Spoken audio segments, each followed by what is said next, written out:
नमस्कार, स्वागत है आप सभी का सुबह 9 बजे की तमाम अहम खबरों के साथ। मैं हूं प्रीति। आइए शुरुआत करते हैं हेडलाइंस के साथ। बेंगलुरु से अहमदाबाद लौटे कांग्रेस के 44 विधायक। आनंद के निजानंद रिजॉर्ट में सुरक्षा के कड़े बंदोबस्त। राज्यसभा की 3 सीटों के लिए कल मतदान।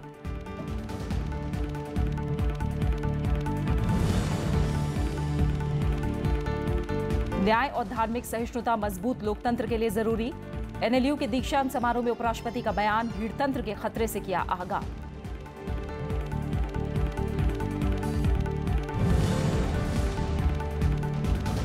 नवनिर्वाचित उपराष्ट्रपति एम वेंकैया नायडू ने आतंकवाद को बताया देश के लिए चुनौती।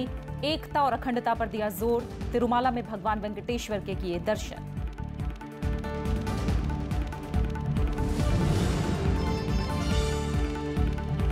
वेनेजुएला के वेलेंसिया आर्मी बेस पर हमला। 2 आतंकी ढेर, 8 गिरफ्तार। फरार हमलावरों की तलाश जारी।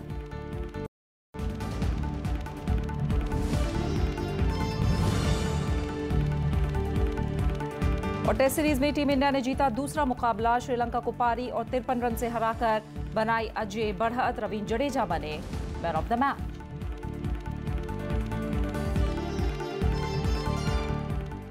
बीते कई दिनों से बेंगलुरु के एक रिजॉर्ट में रह रहे गुजरात कांग्रेस के 44 विधायक वापस अहमदाबाद लौट आए हैं। कांग्रेस ने 8 अगस्त को गुजरात में होने वाले राज्यसभा चुनाव से पहले बीजेपी पर अपने विधायकों को तोड़ने की कोशिश करने का आरोप लगाते हुए 44 एमएलए बेंगलुरु भेज दिए थे। राज्य में 8 अगस्त को राज्यसभा की 3 सीटों के लिए चुनाव होने हैं। बीजेपी की तरफ से केंद्रीय मंत्री स्मृति ईरानी और पार्टी अध्यक्ष अमित शाह उम्मीदवार हैं। कांग्रेस की ओर से सोनिया गांधी के सलाहकार अहमद पटेल के उम्मीदवार होने की वजह से इस पर सबकी निगाहें हैं। कांग्रेस के 6 विधायकों के पार्टी छोड़ने और बीजेपी के एक और उम्मीदवार खड़ा करने से यहां मामला पेचीदा हो गया है। इस बीच एनसीपी नेता प्रफुल्ल पटेल ने यह कहकर कांग्रेस की मुश्किलें बढ़ा दी हैं कि गुजरात राज्यसभा चुनाव में समर्थन देने पर अभी उनकी पार्टी ने कोई भी फैसला नहीं किया है। Yes, 100% we are confident. आप जीतोगे? Yes, yes. आपके सारे विधायक आपके साथ ही हैं? Yes, yes, yes, yes, yes. You have seen, you have seen. No. All are with us. Okay. देखिए 44 साथ में है। मैं कर्नाटक की जनता का तहे दिल से धन्यवाद करता हूं। उन्होंने प्यार दिया। यहाँ के लोग बहुत अच्छे हैं। हमारी लोकशाही बचाने की लड़ाई है। कुछ घंटे बाकी हैं। अब ये तो योगायोग चुनाव की ऐसी परिस्थिति बन गई है, तो अब हमारी 2 विधायकों की पार्टी की भी इतनी अब लोग खोज में लगे हुए हैं। तो खैर ठीक है, जो भी होगा। हमारे पार्टी के हमारे दोनों विधायक, यहाँ के हमारे पार्टी के लीडर्स और बाद में हमारे पार्टी के राष्ट्रीय अध्यक्ष शरद पवार जी के साथ हम बात करेंगे, चर्चा करेंगे और फिर हमारा निर्णय हम करेंगे। उपराष्ट्रपति मोहम्मद हामिद अंसारी ने कहा है कि न्याय और धार्मिक सहिष्णुता मजबूत लोकतंत्र का आधार है। उपराष्ट्रपति रविवार को बेंगलुरु के एनएलएसयू के दीक्षांत समारोह में हिस्सा ले रहे थे। बेंगलुरु में national law school university of India के 25वें दीक्षांत समारोह में उपराष्ट्रपति मोहम्मद हामिद अंसारी ने कहा कि न्याय, आजादी, बराबरी और भाईचारा लोकतंत्र का मजबूत आधार है। साथ ही आधुनिक लोकतंत्र में मानव इतिहास के सर्वाधिक समावेशी राजनीति की संभावना है। Modern democracy offers the prospect of the most inclusive politics of human history. By the same logic, there is a thrust for exclusion that is a byproduct of the need for cohesion in democratic societies. उपराष्ट्रपति ने कहा कि धार्मिक एकता और भाईचारा देश की पहचान रहे हैं। देश का मूल चरित्र सेक्युलर है, लेकिन इसे बदलने की कोशिशें होती रही हैं। The relationship between identity and inequality lies at the heart of secularism and democracy in India. The challenge today then is to reiterate and rejuvenate secularism's basic principles: equality, freedom of religion and tolerance. उपराष्ट्रपति ने लोकतंत्र के भीड़तंत्र में बदलने के खतरों से भी लोगों को आगाह किया। उन्होंने कहा कि संस्थाओं की कमजोरी, मनमाने फैसले लेने, भीड़ के शासन और राजनीतिक बहस को कोलाहलपूर्ण मांगों की तरफ धकेल देने से खतरे बढ़े हैं। How then, friends, do we go about creating conditions and space for a more comprehensive realization of the twin objectives of pluralism and secularism, and in weaving it into the fabric of a comprehensive actualization of the democratic objectives set forth in the Constitution. उपराष्ट्रपति ने सराहनीय प्रदर्शन करने वाले छात्रों को सम्मानित भी किया। कार्यक्रम में कर्नाटक के राज्यपाल वजुभाई वाला, मुख्य न्यायाधीश JS खेयर और NLS UI के VC professor R Venkat Rao भी मौजूद थे। बेंगलुरु से संजय कुमार, राज्यसभा टीवी। नवनिर्वाचित उपराष्ट्रपति एम वेंकैया नायडू ने आतंकवाद को मानवता के लिए बड़ा खतरा बताया है। तिरुमाला पहुंचे वेंकैया नायडू ने इसके खिलाफ साझा अभियान पर जोर दिया। इससे पहले रविवार को उन्होंने बेंगलुरु में एक सम्मान समारोह में भी शिरकत की। नवनिर्वाचित उपराष्ट्रपति एम वेंकैया नायडू ने आतंकवाद को बड़ी चुनौती बताया है। भगवान वेंकटेश्वर के दर्शन को तिरुमाला पहुंचे एम वेंकैया नायडू ने कहा कि आतंकवाद का किसी धर्म से लेना देना नहीं होता है। आतंकवाद मानवाళी का दुश्मन है, तो पूरा दुनिया मिलकर आतंकवाद के खिलाफ आवाज उठाना चाहिए और लड़ना चाहिए। कारण क्या है, ये आतंकवाद को कोई मजहब नहीं है। The terror has no religion. It's the enemy of the humanity. We should all not only pray God but also conduct ourselves in such a peaceful manner so that there is harmonious living of all people together and then move towards prosperity. नवनिर्वाचित उपराष्ट्रपति ने यहां भगवान वेंकटेश्वर के दर्शन किए और पूजा अर्चना की।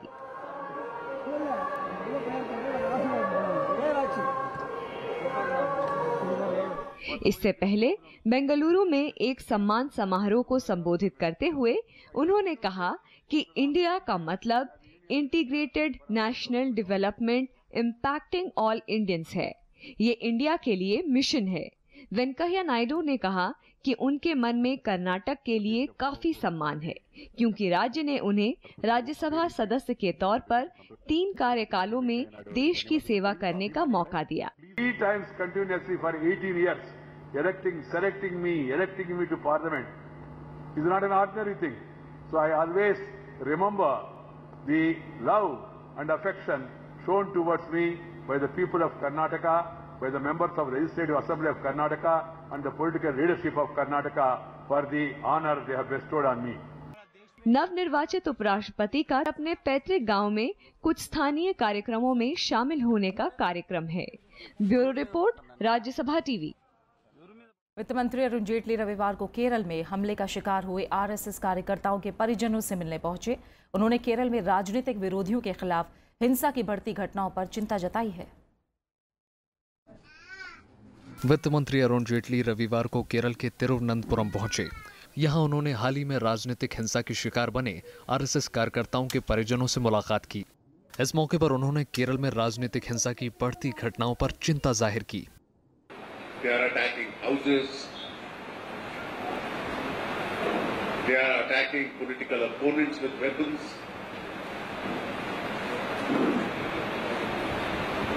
There are some people inflicting a lot of damage on them.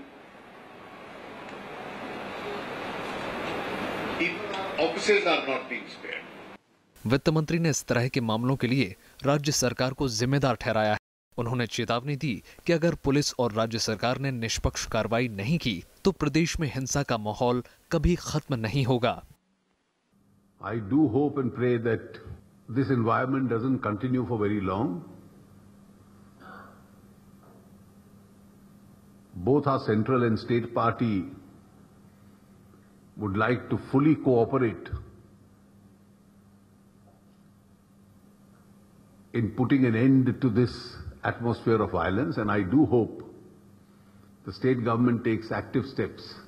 इससे पहले वित्त मंत्री ने कार्यकर्ताओं के लिए आयोजित एक श्रद्धांजलि सभा में भी हिस्सा लिया। उन्होंने राज्य सरकार की इस दलील को खारिज कर दिया कि इस तरह के हमले सभी दलों के कार्यकर्ताओं पर हुए हैं। Bureau report, Rajya Sabha TV. केंद्र ने राज्यों और संघ शासित प्रदेशों को निजी FM और सामुदायिक रेडियो स्टेशनों पर प्रसारित होने वाली सामग्री की निगरानी कराने का निर्देश दिया है। इसके लिए 19 राज्यों, 5 केंद्र शासित प्रदेशों और 327 जिलों में राज्य और जिला स्तर पर निगरानी समितियों का गठन किया गया है। सूचना और प्रसारण मंत्रालय की तरफ से इस बारे में सभी राज्यों और संघ शासित प्रदेशों को चिट्ठी भी लिखी गई है। चिट्ठी में सभी तरह की सामग्री को प्रभावी ढंग से मॉनिटर करने के लिए कहा गया है। दरअसल सुप्रीम कोर्ट ने जनवरी में एक मामले में फैसला सुनाते हुए सरकार को निजी सैटेलाइट टीवी चैनलों के कंटेंट में निगरानी के लिए मौजूदा शिकायत निवारण तंत्र को औपचारिक रूप देने और निजी रेडियो स्टेशनों के लिए समान रूपरेखा को अंतिम रूप देने की सलाह दी थी।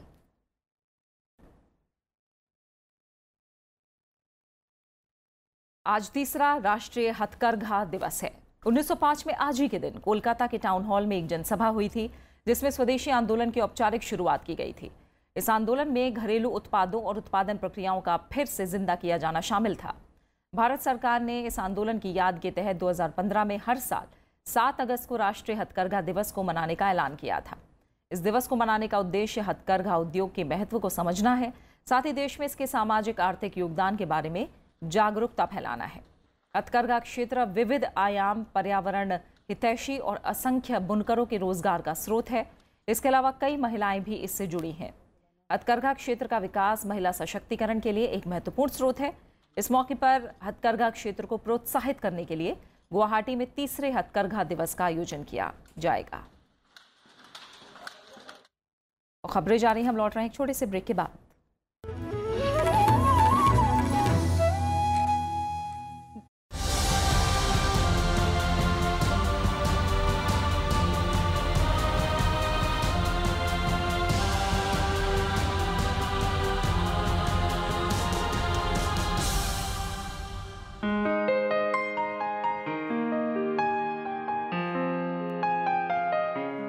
डॉक्टर जाकिर हुसैन जब देश के राष्ट्रपति बने तब वराहगिरी वेंकटगिरी को उपराष्ट्रपति चुना गया।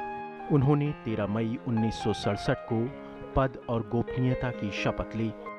स्वतंत्रता सेनानी रहे वीवी गिरी इस पद तक पहुंचने से पहले मजदूरों की आवाज बन चुके थे। राज्यसभा के सभापति नियुक्त होने पर वीवी गिरी ने सदन की कार्यवाही को सुचारू रूप से चलाने पर जोर दिया और सांसदों से रोजाना मुलाकात का सिलसिला शुरू किया। उनका ये कदम बेहद लोकप्रिय हुआ। वीवी गिरी से मिलने के लिए सांसदों को कभी पहले से वक्त तय नहीं करना पड़ा। वो जब चाहें उनसे मुलाकात कर सकते थे। वीवी गिरी ने राज्यसभा में मामलों में नई शुरुआत की। जब उन्होंने कार्यभार संभाला तो सरकार को सुझाव दिया कि जिन दिनों सदन की कार्यवाही चल रही हो उस दौरान कोई भी मंत्री नई नीतियों का ऐलान नहीं करे। वीवी गिरी का ये सुझाव आगे चलकर परंपरा बन गया। वीवी गिरी के उपराष्ट्रपति पद के कार्यकाल को अभी 2 साल ही पूरे हुए थे कि राष्ट्रपति जाकिर हुसैन का निधन हो गया। इसके बाद वीवी गिरी देश के पहले नागरिक चुने गए। And will to the best of my ability preserve, protect and defend the Constitution and the law. And that I will devote myself to the service and well-being of the people of India. And that I will devote myself to the service and well-being of the people of India.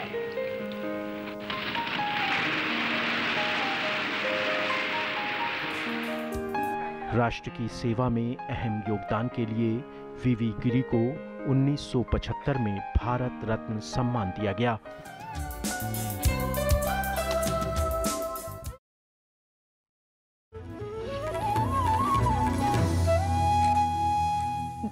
Jammu Kashmir के पुलवामा जिले में सुरक्षा बलों ने एक आतंकवादी को मार गिराया है। इलाके में लश्कर के 2 से 3 आतंकियों के छिपे होने की खबर है। सेना ने इलाके की पूरी तरह से घेराबंदी कर दी है और तलाशी अभियान चलाया गया है। इलाके में इंटरनेट सेवाओं पर भी रोक लगाई गई है। संबुरा इलाके में आतंकियों के छिपे होने की खबर मिलने पर सुरक्षा बलों ने अभियान चलाया था। रविवार शाम सुरक्षा बलों की टीम संबुरा के एक रिहायशी क्षेत्र में पहुंची। इस दौरान वहां मौजूद आतंकियों ने जवानों पर गोलीबारी शुरू कर दी। इसके बाद आतंकी इलाके के घरों में छुप गए। घाटी में सुरक्षा बलों ने बीते 1 हफ्ते में कई आतंकवादियों के मंसूबों को नाकाम किया है। जम्मू कश्मीर पुलिस ने रविवार को अमरनाथ यात्रियों पर हुए आतंकी हमले को अंजाम देने वाले 3 आतंकवादियों को गिरफ्तार कर लेने का दावा किया है। पुलिस के मुताबिक इस हमले के पीछे आतंकी संगठन लश्कर-ए-तैयबा का हाथ था। गिरफ्तार आतंकवादियों में 2 पाकिस्तानी नागरिक और 1 कश्मीरी है। पुलिस के मुताबिक आतंकियों का प्लान पहले 9 जुलाई को इस हमले को अंजाम देने का था, लेकिन सीआरपीएफ या यात्रियों का कोई वाहन नहीं मिलने पर उन्हें अपने प्लान में फेरबदल करना पड़ा। अमरनाथ यात्रियों की बस पर हुए इस हमले में 8 यात्रियों की मौत हो गई थी और एक पुलिस वाले सहित 19 लोग बुरी तरह से जख्मी हो गए थे। हमले का मास्टरमाइंड अबू इस्माइल और उसके 2 साथियों की तलाश अभी भी जारी है। After the investigation has been almost completed, we stick to their stand. Lashkar was involved and the accused are identified. A Pakistani militant of Lashkar, along with 2 other Pakistani militants and 1 local Kashmiri Lashkar militant, carried out the attack actually. सालाना अमरनाथ यात्रा आज पवित्र गुफा में पूजा अर्चना और अन्य धार्मिक अनुष्ठानों के साथ संपन्न हो रही है। गुफा पर मौजूद तमाम श्रद्धालु 40 दिन की इस यात्रा की समाप्ति पर पूजा करेंगे। इस साल 29 जुलाई को शुरू हुई अमरनाथ यात्रा में 39 दिन के दौरान कल शाम तक करीब 2,60,000 तीर्थयात्रियों ने पवित्र गुफा में शिवलिंग के दर्शन किए।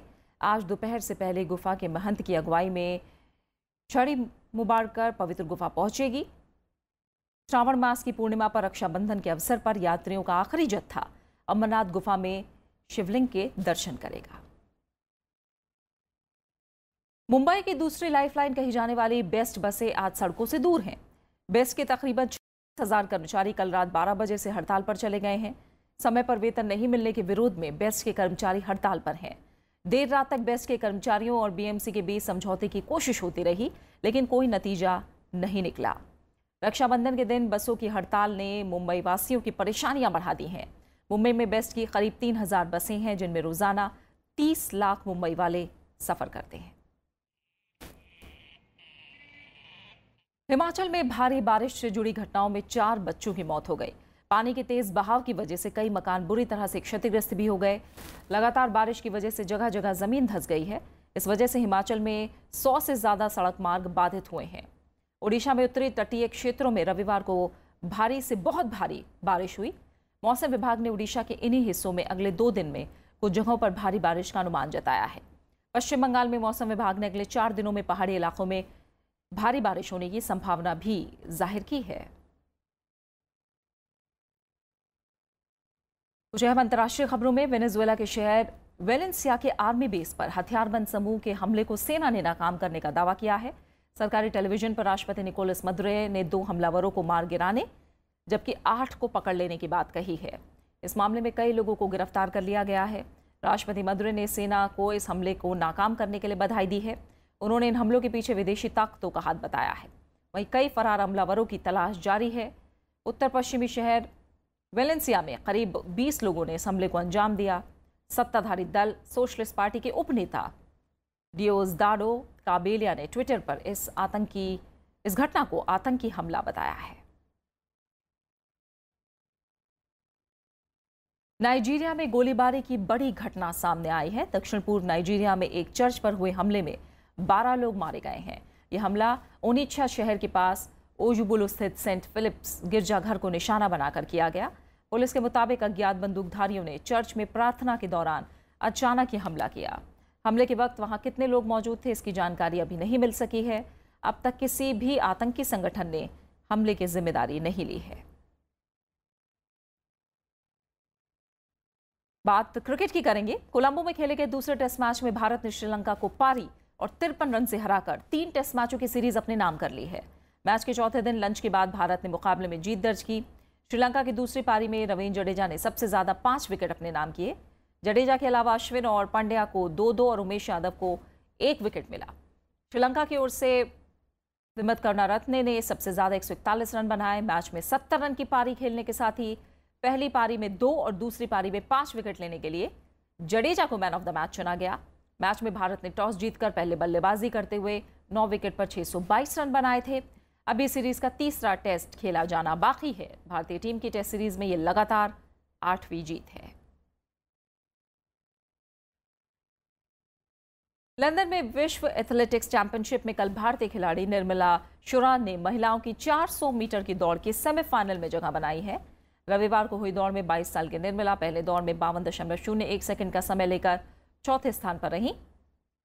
निर्मला ने 6 शीर्ष खिलाड़ियों में आखिरी पायदान पर रही हैं।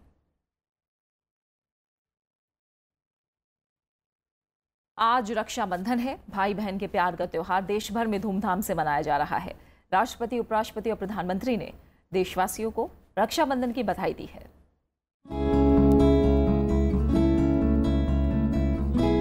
कलाई पर धागे भाई बहन के उस अनमोल रिश्ते का प्रतीक है जो ताउम्र जुदा नहीं होता।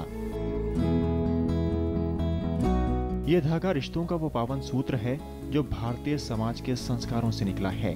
श्रावण मास की पूर्णिमा के दिन मनाया जाने वाला ये त्योहार हर साल एक दूसरे का साथ देने का एहसास कराता है।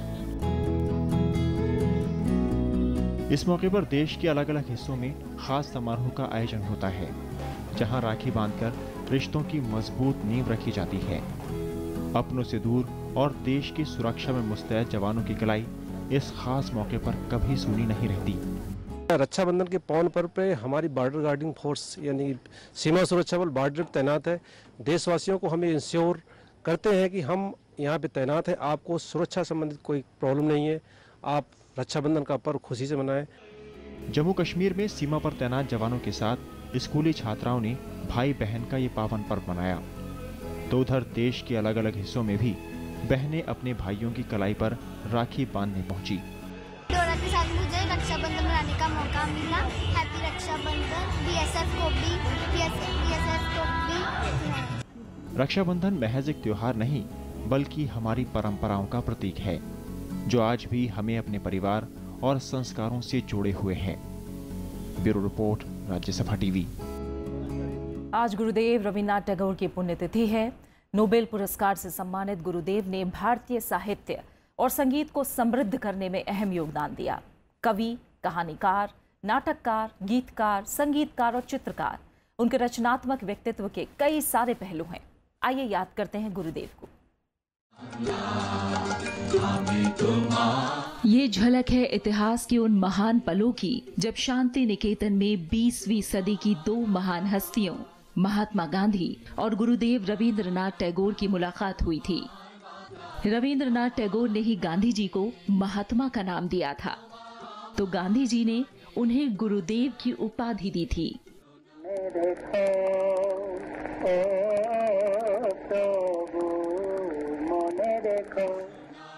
गुरुदेव ने भारतीय संगीत में रबींद्र संगीत का एक नया आयाम जोड़ा।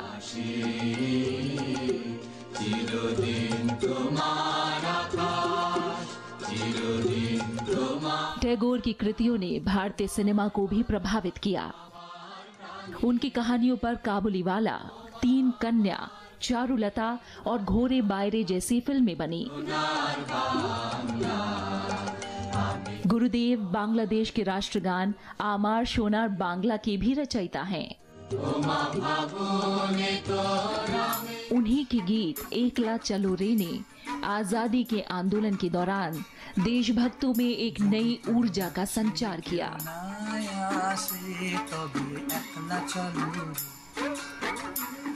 Bureau report, Rajya Sabha TV. आज मशहूर गीतकार गुलशन कुमार मेहता की पुण्यतिथि है। फिल्मी दुनिया में लोग उन्हें गुलशन बावरा के नाम से भी जानते हैं। मेरे देश की धरती सोना उगले और यारी है ईमान मेरा जैसे गीतों को लिखने वाले गुलशन बावरा के तराने आज भी लोगों के जहन में बरकरार हैं। फिल्म जगत के 49 साल के लंबे सफर में उन्होंने करीब 250 गीत लिखे। फिल्मों से पहले बावरा भारतीय रेल में काम करते थे। उन्हें पहला गीत लिखने का मौका 1959 में फिल्म चंद्रसेना में मिला। उन्होंने कल्याण जी, आनंद जी और आर डी बर्मन के साथ भी काम किया। गुलशन बावरा को फिल्म फेयर पुरस्कार भी मिला।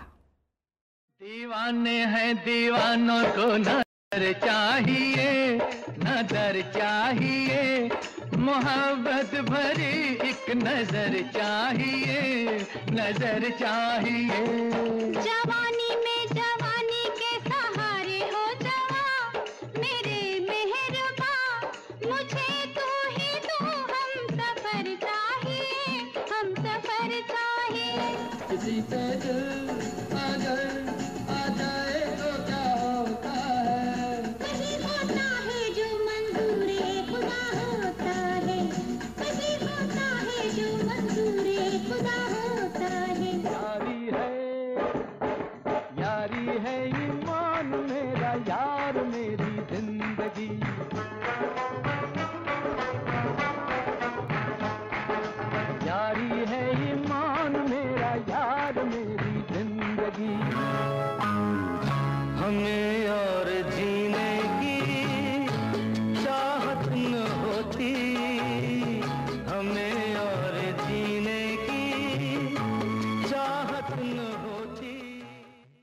और अब आखिर में हेडलाइंस पर एक नजर।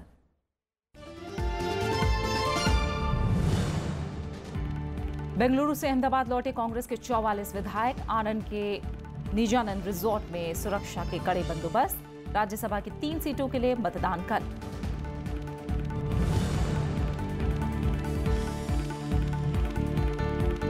न्याय और धार्मिक सहिष्णुता मजबूत लोकतंत्र के लिए जरूरी। एनएलयू के दीक्षांत समारोह में उपराष्ट्रपति का बयान। भीड़तंत्र के खतरे से किया आगाह।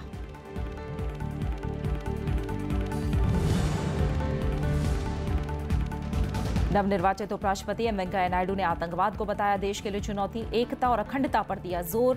तिरुमाला में भगवान वेंकटेश्वर के किए दर्शन।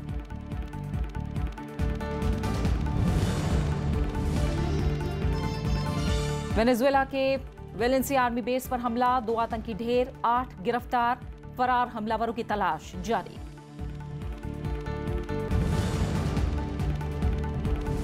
और टेस्ट सीरीज में टीम इंडिया ने जीता दूसरा मुकाबला। श्रीलंका को पारी और 53 रन से हराकर बनाई अजय बढ़त। रवींद्र जडेजा बने मैन ऑफ द मैच।